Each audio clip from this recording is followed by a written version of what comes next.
Hi, if you don't know who I am, my name is Liam and I'm here to distract you from life, and today we are talking about something that I asked you guys about. We're talking about Orange is the New Black Season 1. So, I have been asking you guys what else you think I should make videos on moving forward, and one of the #1 shows that you guys have been talking to me about is Orange is the New Black. Now here's the thing. So, I wanted to watch Orange is the New Black when it first came out, and I watched Season 1 when it did come out. And here's the thing. One of my biggest fears in life is going to prison. And when I watch a TV show, I just feel like I'm in the world of the TV show. You know what I mean? And being in that prison environment, and I know I wasn't really in that prison environment, but when I'm watching those shows, I feel like I'm in the prison environment. It was so overwhelming to me that I had to stop. So I stopped probably at about episode 4. And everyone had said how good Orange is the New Black is. And when I was watching it up to episode 4, I didn't really feel like it was that good. I just felt very uncomfortable and I didn't want to be in prison. So now I have kind of been forced to watch Orange is the New Black. And here's what we are doing. So here on this channel, I attempt to distract you from life. And one of those ways is watching TV shows. And I watch things like RuPaul's Drag Race or Orange is the New Black, and I want to talk about them. So listen, if you're here and you haven't watched Orange is the New Black Season 1, turn this off right now because I am going to ruin it for you. Are they gone? Okay, good. So it's just us now? Awesome, I have so much to say. So, first of all, I've never seen so many boobs in my entire life. If you didn't know I was gay, surprise. Here's what I think, why I think this show is so good. And the reason I think this show is so good is down to, okay, the writing's really good, but the actors are amazing. So, the first character I want to talk about is Alex. So, we all know her, for those who were born in like 20 years ago. We all know her from that 70s show. And would I say that she's playing a different character from that 70s show? Yeah, but there are some elements that are very similar. It's like that tomboy nature. But holy shit. The performance that we get in this season from her is amazing. There were moments where the intense eye contact that she was giving, and she was so in the moment for so many, I just felt she's really leveled up, is all I want to say. I just need to stop. For those who are here, usually you know exactly what I'm about to do. I'm going to tell you there is this lonely little, I almost pointed to the wrong place. There's this lonely little like button just down there, and it's grey, and it has a dream of being turned blue, kind of like my eyeshadow. If you hit that button, it's going to be turning blue, and it means you've liked this video. Do you want to hit it for me? Ding! Thanks. Oh, okay, so in the early season, when we're looking at Red, so Red's the character in the kitchen. I had a very turbulent emotional feeling during this first season. And I went from really liking her to really hating her, and that was in like the first 2 episodes. And I think I ended pitying her, because at the end, she loses everything. She's in prison, but I mean, she loses her kitchen. And that gave her so much power in the prison, and she didn't have that anymore. And the reason she lost it was because of that asshole. What was even his name? I can't even remember his name. There's gonna be a photo of him up now. Anyway, he's George. His name is George. God, what an asshole. When he peed in that gravy, are you kidding me? He is the scum of the earth. And that mustache. Okay, that's just added hate altogether. But back to Red. So, one of the most heartwarming things during that whole season was when you see the motherly figure of her, and oh my gosh. When you see that Nikki was going through withdrawals inside of the prison, and Red was there and taking care of her like a mother that she never had. Guys, that was a moment where I was like, okay, I really like the Red character. And that's where I stayed really liking the Red character until kind of towards the end, and I was just like, this woman is so damaged. Because when we see her before she goes to prison, which I still don't quite understand why she is in prison, I think it's because was that explained? Did I miss something? I don't think we've fully explained why Red is in prison. I know her husband was hiding a body in the freezer, so maybe that was why she was. And then there was a moment where I'm pretty sure their restaurant was burnt down, but I didn't quite understand that either. So if you're in the comment section, please catch me up to speed on what that was about. But I just feel like in prison, Red was actually happier in prison than in the outside world, because she looked like she had so much more control. So another person who is a fantastic actress in this is Crazy Eyes. Which, okay, so we only really see a lot of Crazy Eyes at the beginning of the season, like episode 1 to 5 or whatever it is, when she's really in love with Pepper. Chapman. When she's in love with Chapman, her performance is amazing. Really, this show is really good because of the actors. Well, the writing as well. I've said that already. She puts on one hell of a performance, and I'm grateful for that. That's all I really want to say about Crazy Eyes. She makes me terrified, but also sympathetic all at the very same time. So the first bit of this season goes from 0 to 100 real quick, right in the last couple episodes. But the very first taste we get of drama is when Piper puts the screwdriver into her jacket, forgets that it's in there, and then it's only until she puts the jacket back on again that she realizes she took the damn screwdriver. That annoyed me. Let me tell you, that annoyed me so damn much. Because I'm just like, I understand you're in prison, and I cannot imagine what it would feel like to be in there. But can you really not remember what tools you had an hour ago? Not even an hour ago, like 10 minutes ago, because they said that the lunch was like they just sat down. I just feel like that was one of the most annoying things in the entire world, because the whole time they're just like, there's a screwdriver missing, there's a screwdriver missing, who had screwdrivers? Oh, I had a screwdriver, where is my screwdriver? That annoyed me so much. But yeah, I pick on things that are like, well, if she didn't forget that, there wouldn't have been this dramatic thing that happened, so we wouldn't have had a story. I get that, but it just pissed me off. Oh, this is so, like, not important at all, but one of my favorite things in this season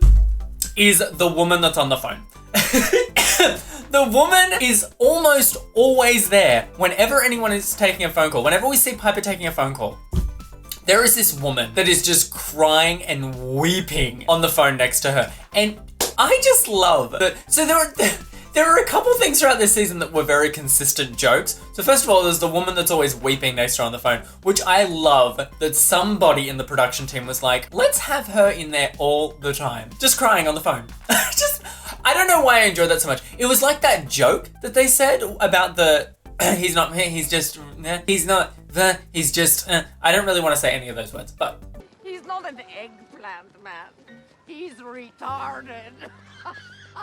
Was it avocado? Why am I afraid of saying the word avocado? Anyway, I gotta talk about Sophia. So the first time that we're introduced to Sophia, I was so in love with her. I loved, first of all, that she was there. Second, just her personality was really fun, and it was just this comic relief that at the time, I really needed. And I went very quickly to not liking Sophia, and I didn't like not liking Sophia. It was just because of how she was acting towards her wife. That was really pissing me off about that whole situation. I felt so much empathy for how the prison was treating her before the new doctor came along. But I was just so, I felt when she was told by her wife that she was so, how selfish can you be? It was so true, because she was thinking of taking her son's only parental figure away. And I was just to benefit her, and it was just, oh my god, it was such a touchy thing to talk about because there's a lot of levels to this, but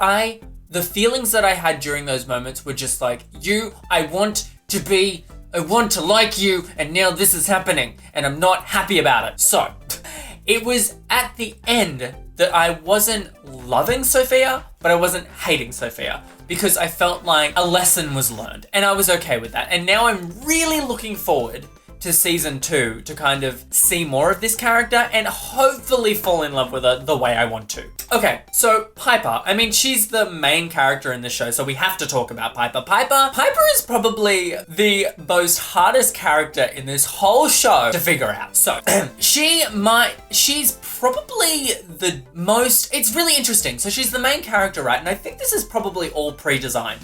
So, she's probably one of the most boring. No, she's not boring. She's probably she's interesting, but she's not as interesting as all the other characters. Like, we want to know about the other characters because they have such big personalities. Piper's just kind of like a very blah kind of woman, but she's got a lot of weird things going on with her. And it's very interesting to see her portray her past self, herself while she was involved with Alex, and then her current self, and then this whole other person that is evolving while she's in prison, because she's just, I can see that after the ending, which we will get to, of the season, that she is going to become a whole new being. And she's just gone through so many different transformations, personality-wise, in just this season, throughout her life that we've seen. And it's so interesting to see how this character is going to evolve, because she's evolved so much. And I don't know how this is gonna end. And I'm very excited to talk with you about this. So the chicken episode was the episode where I really started to love this show. And I don't know why that was. It was just because it was so interesting. I really liked this point of Piper's character because it was like this shoulders down thing where she was just like, this is where I am. This is what's happening to me. And I just want to win a Twix bar. And that was and this was her world. This was her new bubble. And it was just so interesting to see her so invested in this world. And the chicken thing was such a fun storyline. But then there was this whole there was a whole other thing going on. But anyway, the chicken thing was such a fun little sprinkle of interesting. But really, how did it get over the fence? Was she imagining this chicken? Because really, she was the only person in the whole episode to see the chicken. Is she going crazy? I'm really wondering if she might be going crazy. There's a point in this season when things really start to escalate. And the time when that is when Chapman gets placed into the chute. And the poor thing, all she was wanting to do was stay quiet and do her time and then she just, because of that crazy homophobe, she was thrown into one of the most awfulest places. Oh my gosh. Part of me was kind of thinking, maybe I would prefer the shoe because I'm completely away from everyone and I'm isolated. That was anyway. And also, who was that person in the other room? I'm really thinking she was going a bit crazy. First the chicken and then voices. I mean, really. So this is when Piper started to make a lot of really bad decisions. I mean, she was such an what did she think telling him off was going to do? Exactly. It just got overwhelming. And the thing that I want to talk about this is that she said, if I ever get out of here, I will just be quiet. I'm going to stay far away from Alex. I'm going to just serve my time, be quiet. Then she gets out and the first thing she does is have sex with Alex. I mean, what are you doing? At that point, I was so pissed off with her because I thought I understood the character and then I was completely lost. Did I miss something? Could someone please explain this to me? So I'm gonna go to episode 13 now, which is the end. And I have a friend of mine who I'm gonna be bringing onto this little series that I'm doing while I'm going through the journey of Orange is the New Black, who told me that at the end of every episode there are giant cliffhangers, and I was ready. I was ready for this to just go through the roof. So the whole time watching episode 13, I'm just bracing myself. And the first thing that happens, the crazy Christian meth head cuts her hand open in front of her and then slathers Piper with blood. Not something I really want a meth head to be doing to me. First of all, I mean, I'm sure she's clean. She's in prison. I mean, well, that's not necessarily the case, but not ideal. I was thinking maybe that was one of the biggest things that were happening, but I was pretty sure that I was wrong. So Piper kills her. I mean, I'm thinking, okay, so for people who have probably already watched season 2, which is probably most of you guys, and you're just witnessing me going through this roller coaster ride that is this TV show, this is what I'm thinking. So when she goes to stab her with the screwdriver and it gets knocked out of her hand, and then her own blood drops next to the screwdriver, that's what I'm thinking is gonna link her to actually having the screwdriver. And she's lost everything. She doesn't have Alex. She doesn't have her fiance anymore. She's got nothing to lose. So now she's killed this crazy Christian. And a part of me was thinking during this whole season 1, I was like, okay, I know there's 5 seasons. And I mean, right now I think we're up to 2 months out of her 15 sentence. So maybe they can get 5 seasons out of 15 months. I don't know if that's gonna happen, but I'm thinking in my gut, she's gonna be getting a lot more time. And after seeing her kill a woman, possibly, I don't know if she actually dies, but I'm thinking she does. I'm thinking she's gonna be in there a lot longer. And just, I mean, to sum up my feelings of season 1, I wrote down, well, that was what I wrote when everything turned orange at the end. I am so excited about season 2. If you enjoyed this video and you want to see me going through this process of watching Orange is the New Black, please make sure to hit the subscribe button, which is just down here. If you click that button, you'll be notified every single time I upload a video. Isn't that amazing? And I am very excited to go through this season with you. Dang it, it's a whole thing. Now, I need to tell you guys that I live stream every weekend these days, and usually I live stream at 10 a.m. Australian Eastern Standard Time. And this week I'm thinking I'm going to be playing The Sims, and I have a whole thing planned because last stream I wasn't very organized, but I have a whole bunch of questions I want to ask you guys. I have a whole game that I want to do. I'm going to play The Sims. I'm going to do a bit of different things, but it's mainly a conversation. It's kind of like a podcast. And what I'm thinking of doing is I'm going to record these live streams, and then I'm going to be uploading them onto my LIAMO Vlogs channel for people who don't really have time to watch me stream or do whatever, and they just want to listen to stuff. So that's what I'm thinking this streaming thing is going to become. But what I have to tell you is that this Saturday I have a brunch. I have a brunch at 10 a.m. So I'm not going to be able to stream on my Saturday. So what I'm going to do is I'm going to stream on the Sunday. So this weekend, only this weekend, I'm going to be streaming on Sunday, 10 a.m. Australian Eastern Standard Time, and we're going to be playing Sims. And there is a Discord chat that I want you to join. There's a whole bunch of people in there talking about RuPaul's Drag Race. There's a chat in there where you basically it's called Roast Liam. So if you want to get on me about my makeup, that's the place to write it up. Anyway, a whole bunch of friends happening there. In the link in the description, you can join that Discord and have a chitty chat. This series that I'm doing is all in the lead up for Orange is the New Black Season 5. So I am going to be uploading my Season 4 review on the week that Orange is the New Black comes out with Season 5, and then I'll be watching that, and it's going to be a whole thing. So guys, thank you so much for watching. If you enjoyed this video, remember to subscribe. I've already told you how to do that. It's just down there. Oh my goodness, I'm gonna start Season 2 tomorrow. I'm so excited.